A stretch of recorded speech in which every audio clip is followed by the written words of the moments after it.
Hello అందరికీ. నేను కూడా సప్త శనివారాల వ్రతం స్టార్ట్ చేశా అని మీ అందరికీ తెలుసు కదా! నిజమే. దీనికి సంబంధించిన వీడియోస్ నెక్స్ట్ వీడియోలో ఒక్కొక్కటిగా వస్తూ ఉంటాయి. మన ఛానల్ పైన కూడా అసలు సప్త శనివారాల వ్రతం అంటేనే పిండి దీపాలు కదా! ఆ పిండి దీపాలు వెలిగించాక ఏం చేయాలి అనేది ఒక పెద్ద క్వెషన్ మార్క్ కదా! పిండి దీపాలు ఒక్కొక్కరు ఒక్కొక్క విధంగా చేసుకుంటారు. నేనైతే ఆవు పాలుతోనే చేశాను. పిండి దీపాలు ఆ రోజు వ్రతం రోజు పెట్టి ఇంకా ఆ రోజు సాయంత్రం అయితే దాంట్లో వెలిగించాను.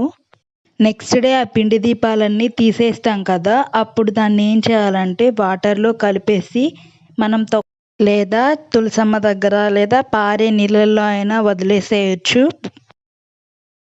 అయితే ఈ దీపాలన్నీ పారే నీళ్ళల్లో వదిలేసాను.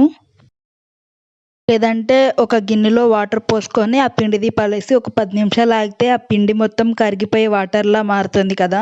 దాన్ని తీసుకెళ్ళి మన తొక్కని చోట చెట్ల దగ్గర గానీ, లేదా తులసమ్మ దగ్గర గానీ తులసమ్మ ఉంటే పోసుకోవచ్చు వాటిల్లో. స్టార్ట్ చేద్దాం అనుకున్న వాళ్ళకి ఈ వీడియో యూజ్ అవుతుందనే అనుకుంటున్నాను. ఇలాంటి ఇన్ఫర్మేషన్ వీడియోస్ కోసం మన ఛానల్‌ని సపోర్ట్ చేస్తూ సబ్స్క్రైబ్ చేసుకోండి. ఓకే. Thank you.